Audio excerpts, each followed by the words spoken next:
Howdy, folks. I'm Jim Ross, and it's a pleasure to welcome you to our Roundtable podcast, where we dive deep into the world of professional wrestling. Joining me today are three esteemed panelists who bring a wealth of knowledge and expertise to the table. First up, we have the one and only Snoop Dogg. Not only is he a legendary figure in the rap game, but also a lifelong fan of professional wrestling. Snoop's love for the sport runs deep, and he is a proud member of the Smoke Signal Society right here in Global Sport Council, rubbing elbows with the likes of Sean Waltman, Rob Van Dam, and Cheech and Chong. Next, we have Jules Grey-Griffin, the OG journalist of Global Sport Council. With her unmatched wit and determination, Jules has been the voice of Global Sport Council for years. She's cool, she's sassy, and she'll stop at nothing to get the scoop. And last, but certainly not least, at least on the list that I've been given, we have Dave Meltzer, a titan in the world of wrestling journalism. Dave has seen it all and done it all. And coming from this old Okie, I can't believe I'm about to say this, but truthfully, folks, over the past 4 years, he's gone from an outside guy to leading the most powerful entity in Global Sport Council history, the California Collective, alongside John Cena, Brandon, Shotzi Blackheart, and new Global Sport Council President Samoa Joe. Dave and the Collective are making waves in the industry like never before. Together, we'll be dissecting the epic showdown from the Slaughter Special event presented by Global Sport Council right here in Scuff City, USA. So sit back, relax, and get ready for some lively discussion. Well, folks, we got quite the lineup to discuss tonight. How's everyone doing? Shit, JR, you know I'm feeling good. Snoop Deal Double G in the set. This Slaughter show was huge. I'm out to talk about it, y'all. What's up? This event was a game changer, and I can't wait to dive into the action. Well, I'm buzzing with excitement, Jim. Slaughter is always a spectacle, and this year's lineup was stacked bigger than ever before. Glad to hear it, folks. Now, let's get into it. Snoop, what match caught your eye the most? Man, shit, JR. You know I gotta talk about that King of Games match, man. Seth fucking Rollins and Stone Cold Steve Austin in the main event. That shit was off the chain. It was literally off the leash, man. It was wild.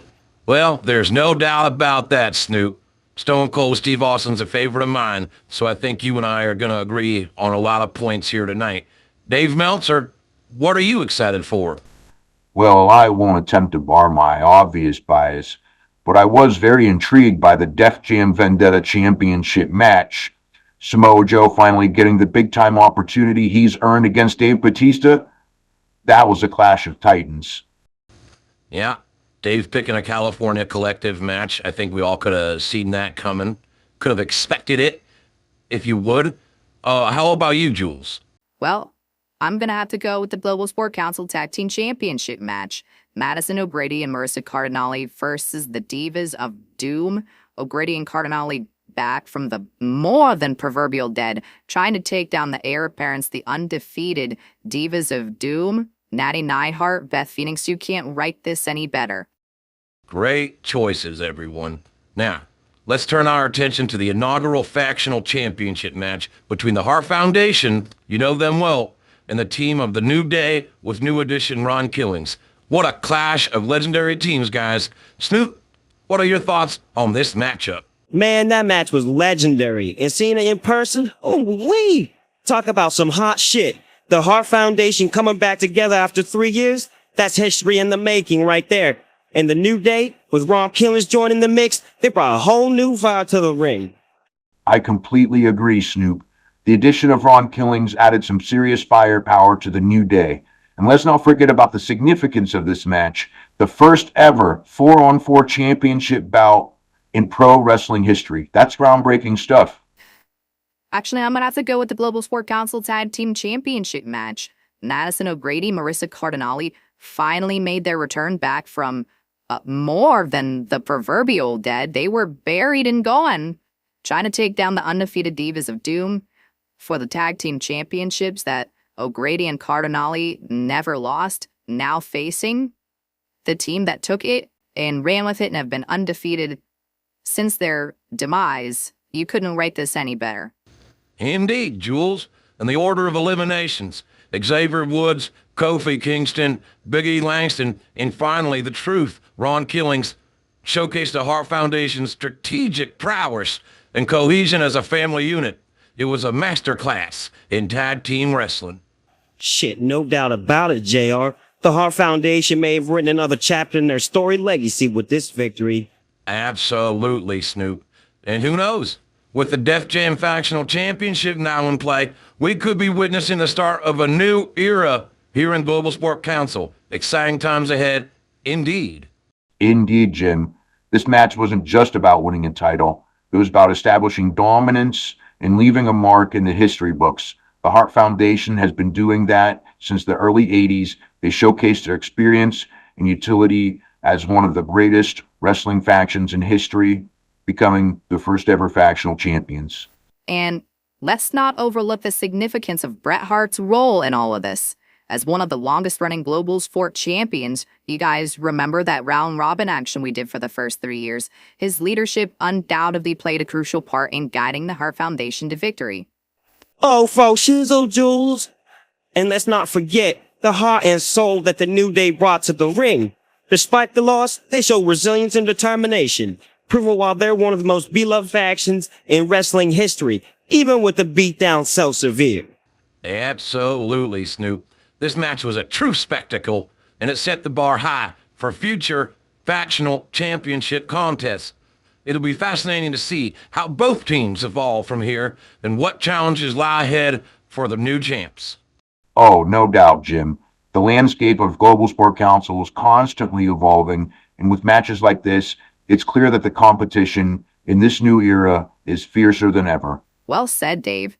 The Factional Championship has added a new dimension to the wrestling world, and I can't wait to see how it unfolds in the coming months.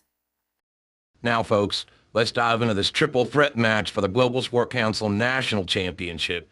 Randy Savage, Fake Razor Ramon, and Chong brought the heat in this one. As some of you may know, Fake Razor, or known as Rick Bogner, was a talent that I personally scouted and assigned way back in the day. He had all the makings of a star, and I saw great potential in him. Yeah, I remember him having great potential back in the day. Unfortunately, he was saddled with this Fake Razor Ramon gimmick, and he never quite recovered. I would say Fake Razor's time in pro wrestling has been quite the roller coaster.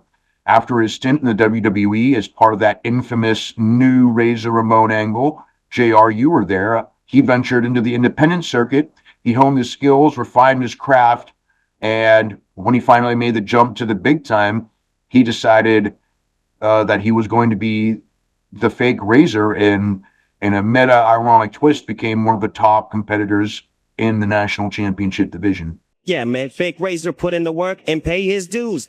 It's not easy stepping into the shoes of a legend like Razor Ramon, but he carved out his own path and earned his spot in the ring.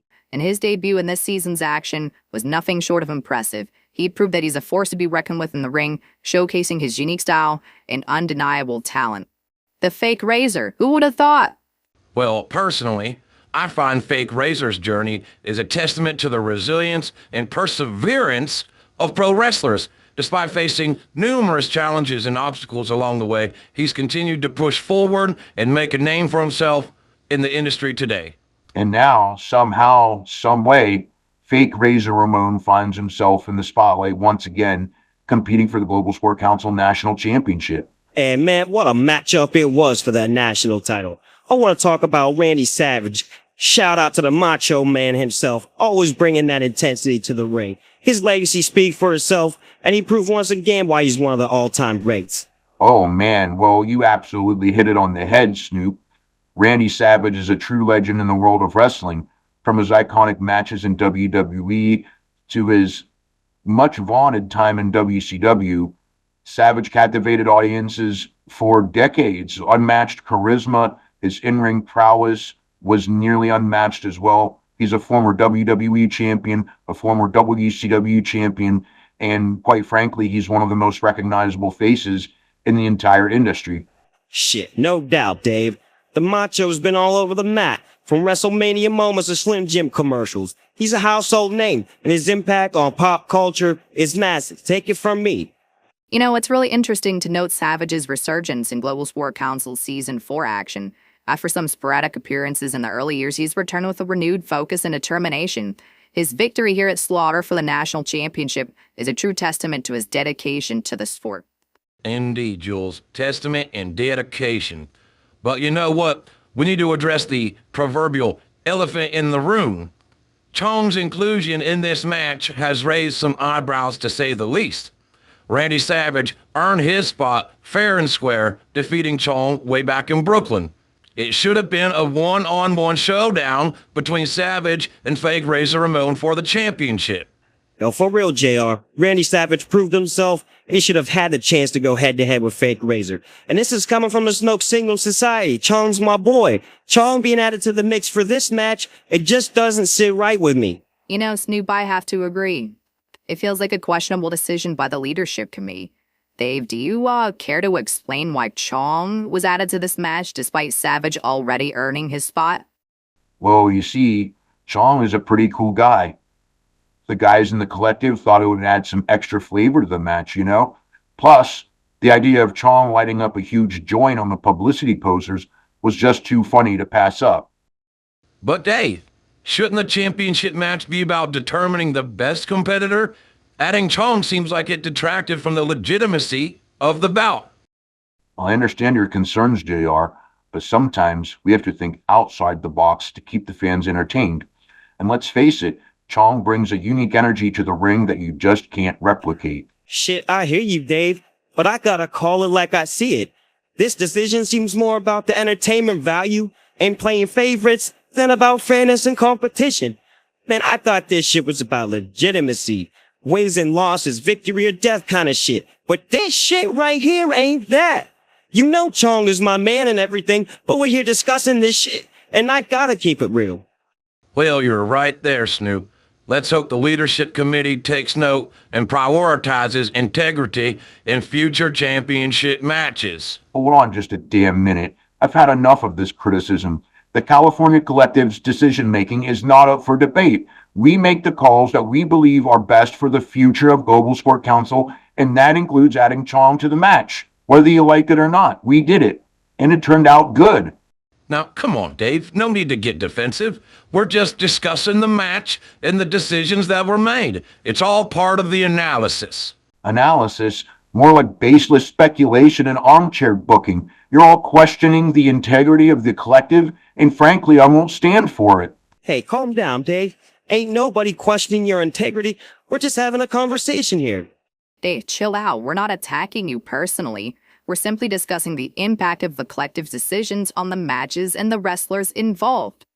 Well, I don't appreciate it. The California Collective knows what's best for business. That's why we won the All-Pro Wrestling Cup. That's why we make the decisions in that new era.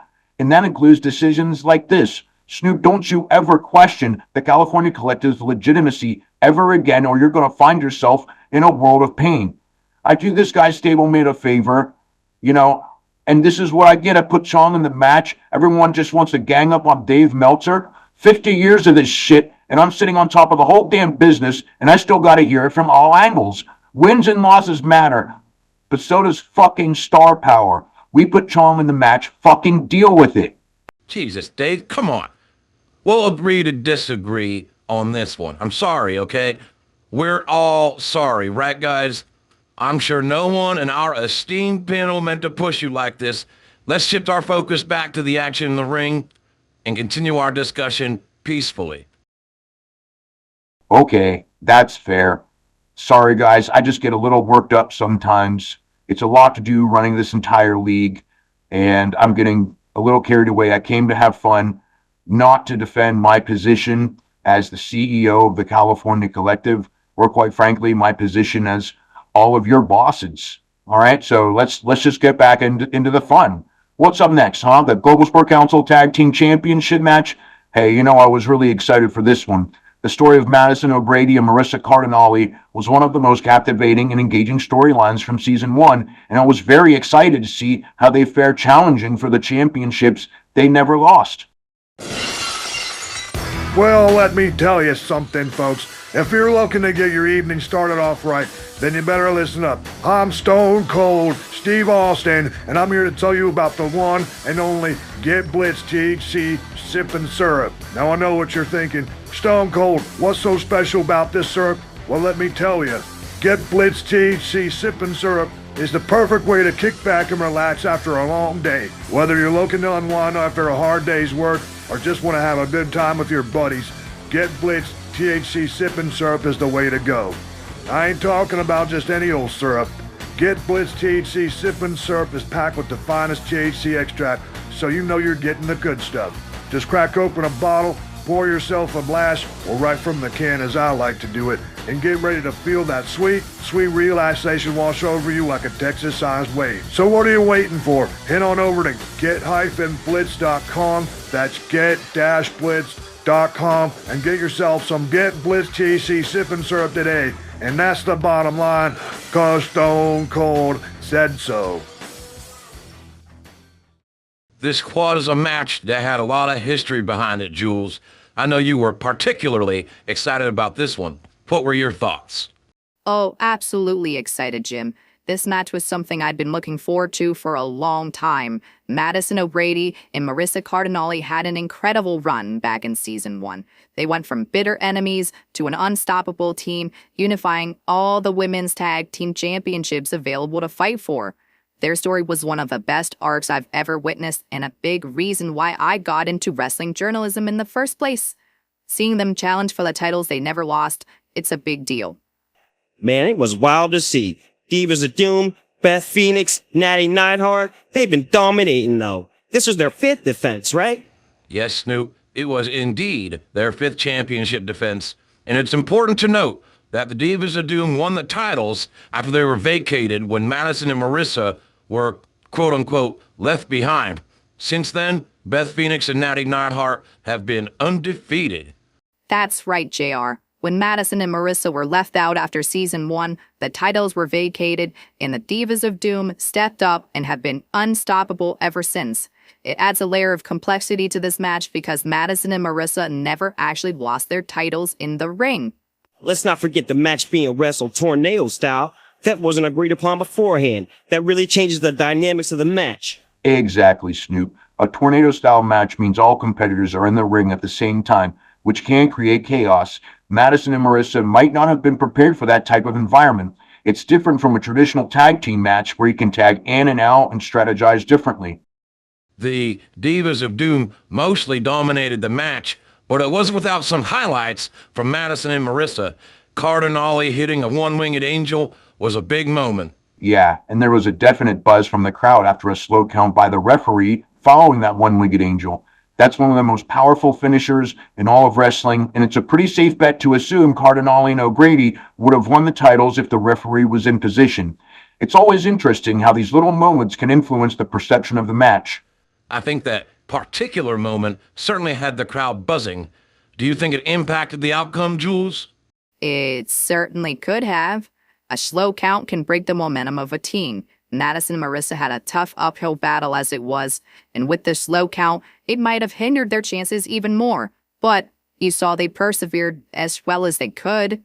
Madison and Marissa fought hard, no doubt about that. But the Divas of Doom capitalized on every opportunity. When Natty locked in that sharpshooter, it was a game changer. And Phoenix making the pinfall after showed the power of that hold and their synergy as a team. Despite the controversial elements, you can't take away from the fact that the Divas of Doom have been dominant. But considering the circumstances, I think Madison and Marissa deserve a rematch. In a straight-up defense with standard tag team rules, they should get a fair shot at reclaiming their titles. I agree, Dave. The tornado-style match and the slow count certainly added layers of controversy. Madison and Marissa have shown they're more than capable, and a rematch under traditional tag team rules would be the right call. In this old Oki's opinion, they've earned the right to challenge again, especially given their history and the fact that they never lost the titles in the ring. Oh, absolutely. Madison and Marissa have a lot of unfinished business, and the fans want to see them get a fair shot. A straight-up rematch would settle any doubts about who the rightful champions are. I'm with you on all this. Let's give them that rematch and see who comes out on top. It'll be one hell of a fight, no doubt. Well, It seems we're all in agreement here. The Divas of Doom versus Madison and Marissa rematch needs to happen. And when it does, it'll be a showdown for the ages. Let's move on to the next match on our card. Tyson. My man Tyson finally did it, boy. That's right, Snoop.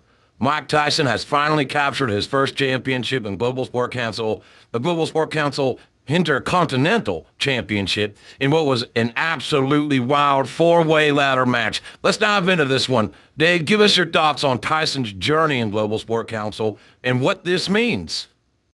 Mike Tyson's evolution in the wrestling world has been nothing short of phenomenal. He came in with a lot of skepticism surrounding him during the Season 2 premiere, but he's proven himself over the past few seasons. Winning this ladder match cements his place as a top competitor in Global Sport Council. His Polish hammer to finally clear the field, so to speak, and secure the championship was a moment of sheer determination. Oh, Tyson has been a revelation. His growth and dedication to the sport are more than commendable. This match was intense and all four competitors brought their A-game. But Tyson's resilience and raw power gave him the edge he needed to climb that ladder and grab the belt. I've had a few talks with Tyson here on GlobalSportCouncil.net, and I could feel the love and passion he has for this sport. Yeah, Tyson's part of my crew, the Smoke Signal Society. We've seen him grow, and it's been a ride. This one is not just for him, but for the whole crew. He's earned this, no doubt. Congratulations are in order for the baddest man on the planet and the Smoke Signal Society on the board once again, no doubt about that. But let's not forget about the other competitors in this match. John Cena, who is one half of the World Tag Team Champions, has been a top 10 challenger in the Intercontinental Division for the last 2 years. His experience and his skill set made him a formidable opponent. Right, JR. And Andre Miller, representing the Sin City Syndicate, made his return this season. He's a two-time Global Sport Council Intercontinental Champion. Miller brought a lot of pedigree to this match. His time as Frontline Pro Wrestling's champion, by the way, showed he still has what it takes. And then, of course, there's Jake Roberts, the first man to hold the challenge to the throne briefcase. He never cashed it in for whatever reason. Well, I know he didn't cash it in due to the whole changing platforms thing between Season 1 and Season 2, but he's come back with a vengeance. He's pissed that he was forgotten, and he wants to take everything he believes is rightfully his. This match was supposed to be his statement. Boy, you said it. Jake Roberts broke a kendo stick over Andre Miller's head, showed just how intense and chaotic this match was. All four men earned their spots through qualifying matches, by the way, making this bout even more prestigious. The promos leading up to this match were tremendous as well, and the entire build-up with the guys in the match facing each other and all that kind of thing were superb. The production levels have definitely gone up since the California Collective took over. Guys, you've got to admit, those promos were a highlight. Hey, them shits were fire. Especially Tyson talking about, hey, John Cena, we liked you when you was white. Oh, man, I was like, damn, he got his ass. Dave, the production has definitely ramped up this year, but let's give credit where it's due. All the production in the world doesn't win someone a match. Tyson's victory was a culmination of his hard work and determination over 2 years plus. He outlasted some of the best in the business to win this title. The race to the top of the ladder was thrilling, and any of those men could have walked away with the championship. It was a fantastic match, no doubt about it. The unpredictability and sheer athleticism on display made it a highlight of the night. Snoop, you mentioned how big this win was for Mike Tyson and the Smoke Signal Society. What do you think this means for the future of the Intercontinental Championship and Mike Tyson's reign? Man, this win puts Tyson on the map. Abso-bloomin'-lutely. He's got that belt now, and it's gonna elevate him to new heights. He's been working hard, training like a beast, and this championship is just the beginning. I guarantee you that. The Smoke Signal Society is behind Mike Tyson 100%. And we're gonna make sure he keeps that title for a long time. I agree, Snoop. Tyson's win is a game changer, but let's not forget the impact this has on the other competitors. John Cena, as part of the California Collective, has been a dominant force in Global Sport Council for its entire history. He'll be looking to bounce back from this loss. And Andre Miller, with his experience and history as a two-time Intercontinental Champion, is not going to take this lightly either. Absolutely, Jules. Cena and Miller are both top-tier talents. Cena, being part of my collective, always has a strategic approach. Losing this match doesn't mean he's out of the title picture. He's going to come back stronger. And Miller, with his recent return, has a lot to prove. He's been a champion before, and he'll be looking to reclaim his spot at the top. Whether that's in the Intercontinental Championship division or elsewhere, I guarantee we'll be seeing this Andre Miller again. As for John, he's a lock for any title program at any time, but his top priority, as far as I'm concerned, is beside his best bud Brandon as the World Tag Team Champions. And what about Jake Roberts? His return to Global Sport Council has been marked by a sense of unfinished business. He claimed to have been forgotten and wanted to take what he believes is his. This match did not go his way, but what do you think? Is he done in Global Sport Council already? No, Jake ain't done. He got that fire in him. Breaking that kendo stick over Miller's head show he mean business. He's gonna keep coming, and I think we're gonna see some more intense matches from him. The dude's a master of the mind games and violence. He didn't win the match, but he left a mark, no doubt about that. Jake's return has brought an old-school intensity back to Global Sport Council. His promo work and in-ring psychology are top tier. He's one of those competitors who can get inside his opponent's head and change the dynamic of a match with a snap of his fingers. He's still got a lot to offer, and I think we'll see him gunning for that title again soon. Jake's got this aura of a veteran who's seen it all and done it all. His story of feeling forgotten and seeking revenge has added a great narrative to the Global Sport Council landscape. Even though he didn't win, his presence in the match was felt. And let's not forget, the California Collective is always watching. Who knows what alliances or rivalries might form in the future? And don't forget, Jake Roberts was the first man to hold the Challenge to the Throne briefcase, in which he could have given him a shot at the richest prize in Global Sport Council, the King of Games title. He never cashed it in, and that speaks volumes about his strategic thinking. Do you think his return is part of a bigger plan to reclaim that kind of opportunity? Oh, for sure. Jake's always been about the long game. He plotted something, that's for sure. He got the experience and the know-how to turn the tide in his favor when the time's right. I wouldn't be surprised if he got something big up his sleeve.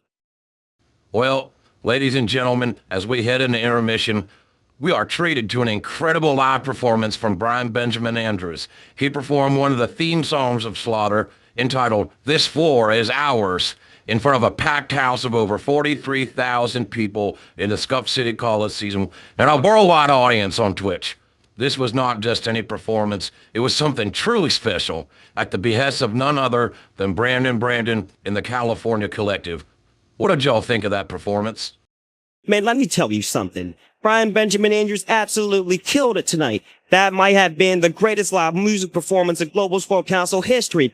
Man, I'm still buzzing from it. The energy, the crowd, the whole vibe was just off the charts. Hey, get his people on the phone for me right now. I'm fixing to work this out soon as I'm done here with y'all. I need to collab with that dude. Boy, you said it right there, Snoop. Brian brought the house down.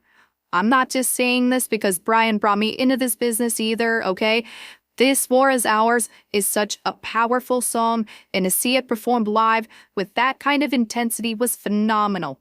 It's no wonder that it's Brandon's theme song. It's got that driving force that really encapsulates his character and the ethos of the California Collective.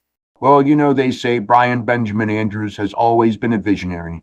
As the founder of this Global Sport Council, and as its president for the first 3 years, he set the tone for what this organization is all about.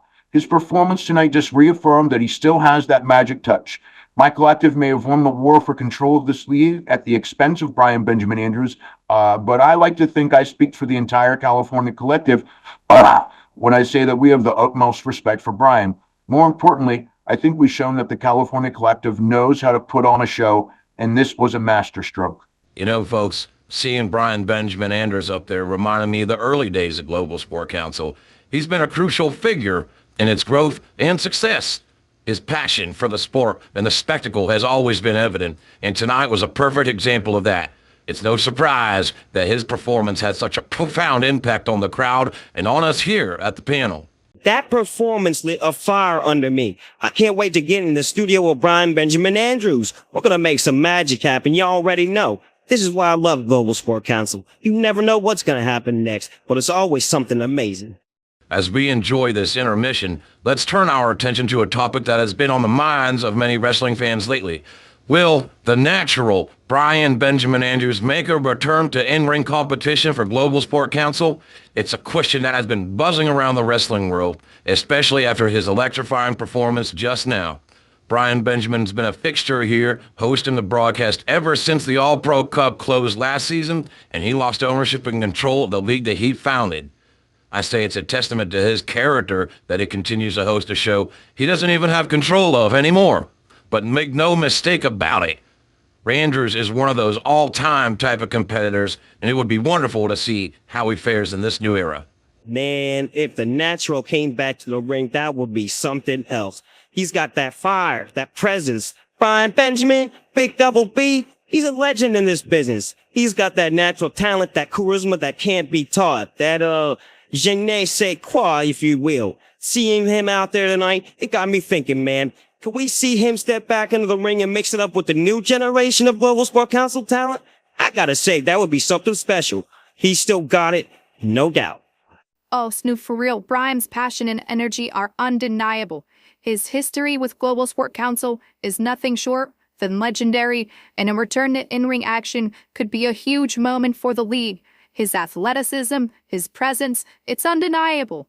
He's always been a fierce competitor, and I'm sure the fans would go wild to see him back in action.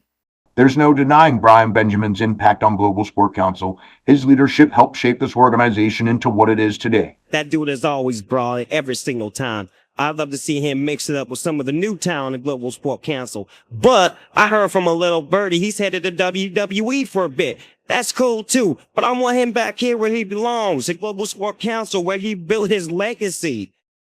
Yep, Brian Benjamin Andrews is a legend in Global Sport Council. His presence, charisma, in-ring skills are second to none. Seeing him back in competition would be amazing for the fans and for the league. I'm intrigued by the WWE rumors, but I know his heart will always be with Global Sport Council.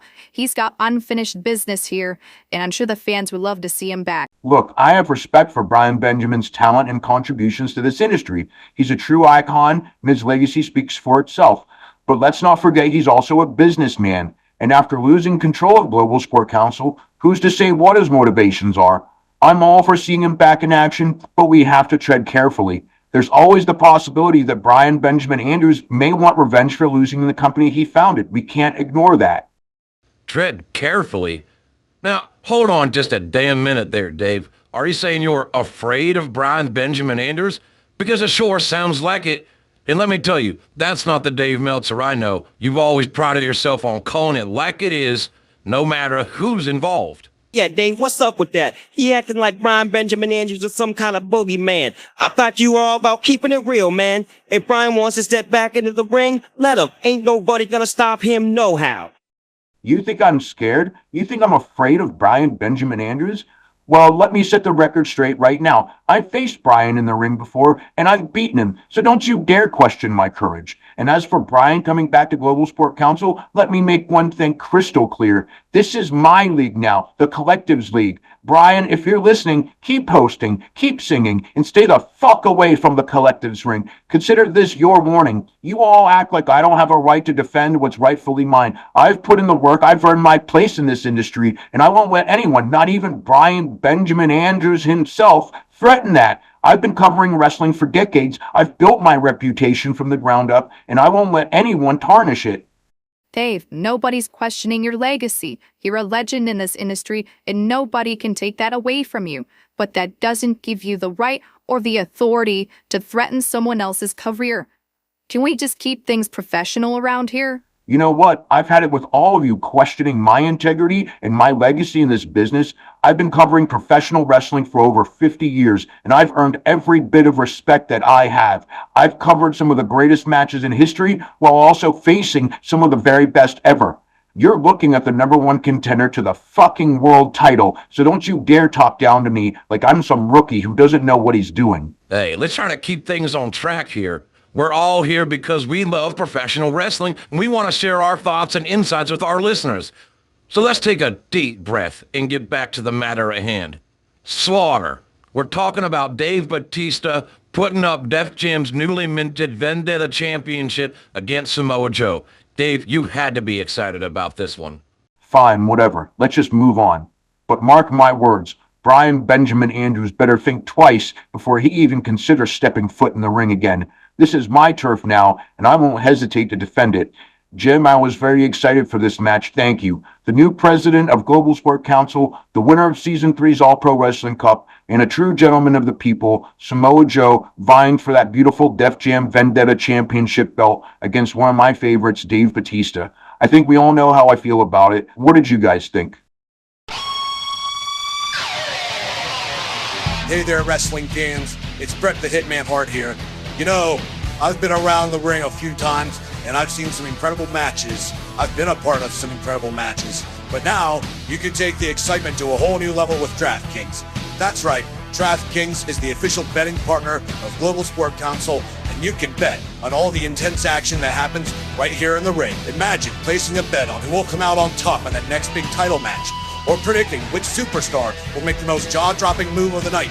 With DraftKings, you're not just watching the action, you're a part of it. And the best part, we've got an exclusive deal just for you. New users can get up to $250 in bonus bets when you deposit just $20. That's right, $250 in bonus bets. All you have to do is use the code COUNCIL, COUNCIL, when you sign up.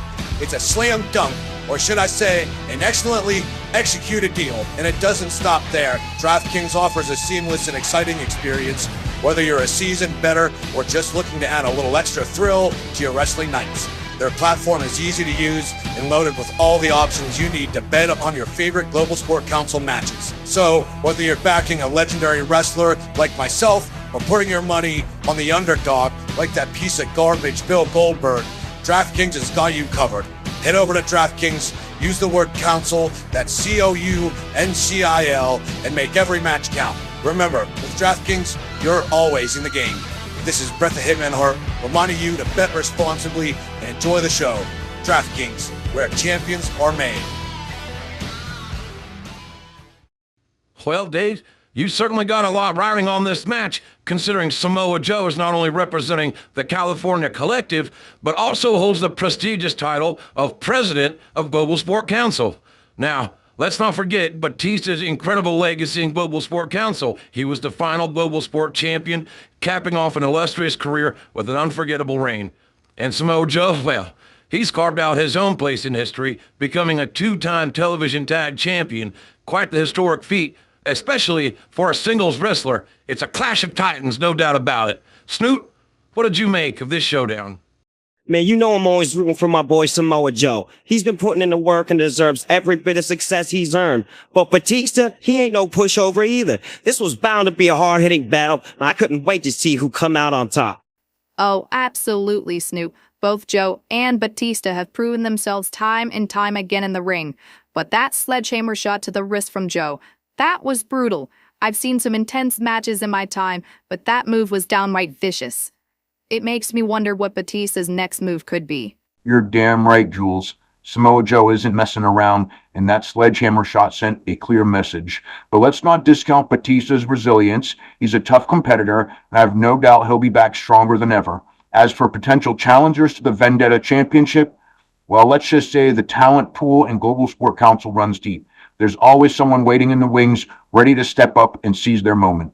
Hey, for real though, there's a lot of guys out there that are chomping at the bit to be the next rising star. But yo, can we talk about the California Collective for a minute? These guys have been dominating the scene lately, with Joe at the helm as the president, and now Def Jam's Vendetta champion, alongside the absolute powerhouse World Tag Champs Brandon and John Cena boy. Shotzi Blackheart walking around with $1 million. They're a force to be reckoned with. And now we heard about Dave getting a shot at the world title out of the blue. Something ain't stirring the Kool-Aid, man. The Collective's influence has grown exponentially over the years. They've cultivated a roster of top-tier talent and have effectively changed the landscape of Global Sport Council. It's no wonder some might feel the odds are starting to be a little bit stacked in their favor. Whoa, hold on just a minute. Let's not jump to conclusions here. Yes, the California Collective has made significant strides, but let's not forget the rich tapestry of talent across Global Sport Council. We've got competitors from all walks of life, each with their own unique strengths and abilities. The Collective may have had their share of victories, but that doesn't mean they're unbeatable. We're on a hell of a run. There's no doubt about that. And that comes from years and years of grinding. The California Collective is the most powerful entity in this industry right now. Just let us enjoy it. Well, hell, you make a fair point, Dave. Global Sport Council has always been about competition at its core, and the Collective has been competing at the highest levels for years now. They aren't always on top, but they've all remained hungry. Congratulations to Samoa Joe, his first singles championship in Global Sport Council.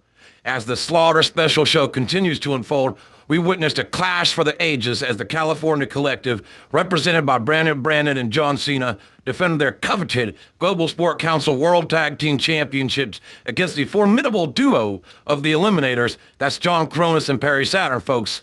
Ladies and gentlemen, we just witnessed an absolute barn burner of a tag team match. The California Collective and the Eliminators brought everything they had to the ring tonight, and it was nothing short of electrifying. Yeah, no doubt, JR. Cena and Brandon have been on a tear as tag champs. More than a tear, they're the best team in Global Sport Council history. Boom! I'ma put it like that. But the Eliminators came to play. Perry Saturn and John Cronus brought the intensity, and they made Cena and Brandon work for every moment of this match. Oh, faux shizzle, Snoop. The Eliminators burst onto the scene in the mid-90s, making waves with their innovative tag team maneuvers and hard-hitting style. Perry Saturn, known for his technical prowess, and John Cronus, renowned for his incredible athleticism. The man can jump. He was a big guy, but he could jump. He could do springboards. They formed a partnership that captured the imagination of fans worldwide. Oh, their chemistry in the ring was undeniable. From their devastating total elimination finisher to their high-flying aerial assaults. My dad had a lot of ECW DVDs, and I watched them all. The Eliminators redefined what it meant to be a tag team in an era dominated by larger-than-life personalities. Because they simply just kick ass. And let's not forget their championship pedigree. Throughout their storied careers, the Eliminators captured gold in various promotions, cementing their legacy as one of the most dominant tag teams of their generation. No doubt about it. Their impact on the tag team division continues to resonate to this day. And tonight, they showed the world that they haven't lost a step. And boy, whew, did they bring it here. The Collective faced arguably their toughest challenge yet. John Cena especially looking very fatigued after his earlier Intercontinental Championship ladder match, but he dug deep and showed why he's one of the all-time greats. Indeed, Jules. Cena's resilience was on full display tonight. But let's give credit where credit is due. Brandon stepped up in a big way, carrying the load for his team when they needed it most. His relentless determination and cunning strategy played a pivotal role in securing the victory. Shoot, Brandon was on fire tonight. In those successive flatliners he hit on both Cronus and Saturn, that was pure poetry in motion. Man took control of the match and took out both men. Speaking from someone that's been with the Collective from the beginning, the Eliminators brought the fight like I've never seen before. They pushed John Cena and Brandon to their breaking point, I'll be honest, and for a moment there, it looked like we might see new champions crowned. But in the end, experience and more importantly, resilience prevailed. The California Collective may have emerged victorious tonight, but the Eliminators have proven that they're a force to be reckoned with in the tag team division. It'll be interesting to see where both teams go from here. Well, I suppose I can go ahead and give you the scoop, since we're all here.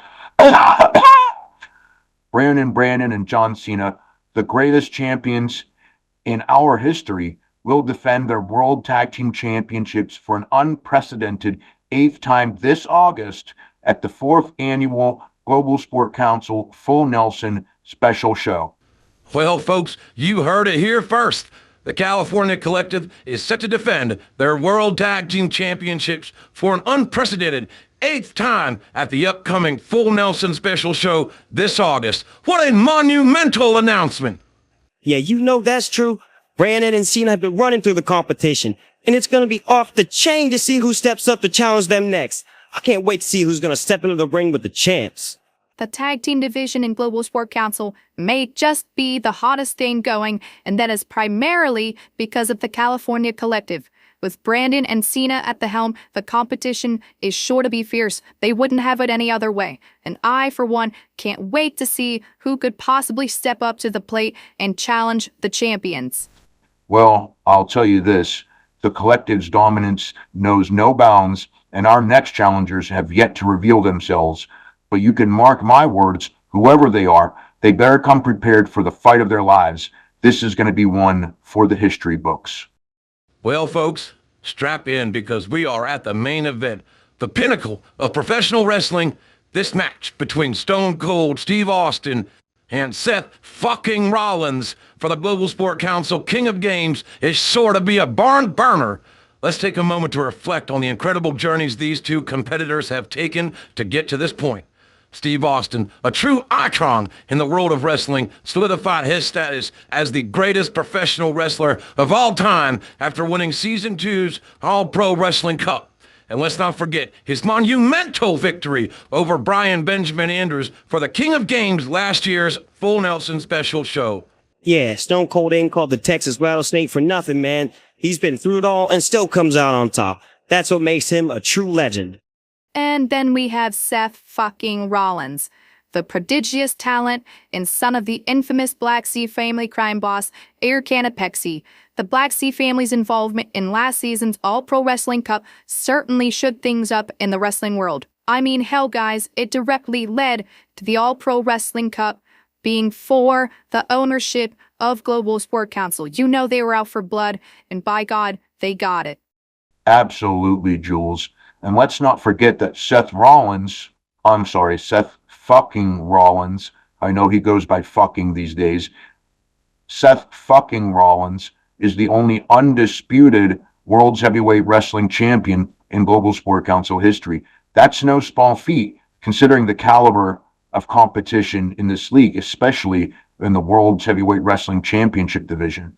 Let's not overlook Steve Austin's impressive resume. Not only is he a former Triple Crown winner in Global Sport Council, but he's also a seasoned veteran who knows how to get the job done when it matters the most.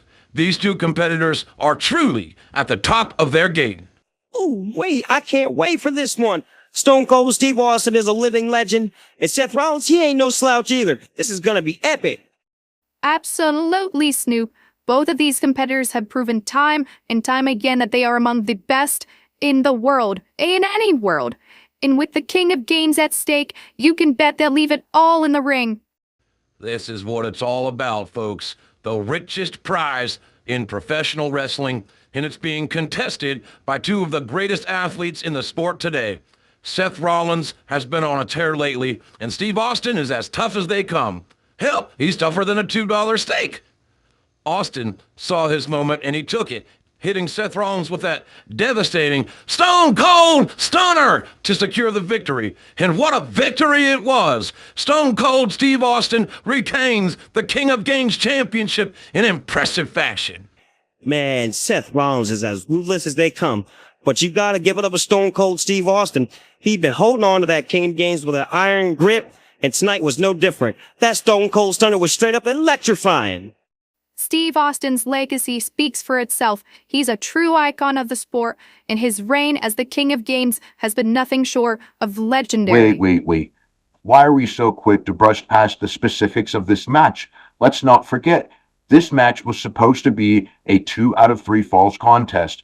The fact that it ended after just one fall raises some serious questions about the integrity of our competition. Who made that call and why? I know I didn't make that call. I know no one in the collective made that call, and quite frankly, the leadership committee is pretty pissed off. These are the kind of issues that need to be addressed if we want to maintain the credibility of our sport. You can't just go rogue and change the match as you go. Hey, for real though, Dave, that's my bad. I was just going with the flow of the panel here. But you're right. Somebody messed with the rules, and that ain't cool. Seth Rollins got robbed out there tonight as far as I'm concerned, and I want to see some answers. Oh, I couldn't agree more. Black Sea family or no, they are no longer interlopers, but contracted competitors, same as everyone else. Seth Rollins deserved a fair shot at the title, and whoever tampered with the match owes him an explanation. Sometimes in this business, things don't go always according to plan. But let's not jump to conclusions. There could be a perfectly reasonable explanation for what happened out there tonight. Well, with all due respect, Jim, I'm not buying it. This was a deliberate attempt to manipulate the outcome of the match, and I won't stand for it. The leadership committee is going to launch a full investigation into this matter, and heads will roll if we find out who's responsible. You damn right, Dave. We need answers, and we need them now. Seth Rollins got done dirty tonight, and somebody's gotta pay for it. Well, folks, and I'm really sorry to cut everybody off, but we are out of time. Looks like we've got a lot of questions and not a whole lot of answers. But one thing's for sure, this ain't over yet. Stay tuned, because I have a feeling there's more to come in this story. The 4th annual Slaughter Special Show was easily one of the most loaded, competitive, and newsworthy shows we've seen in quite some time. And I can't wait to see what happens next. Until next time, this is Jim Ross signing off. Good night, everybody.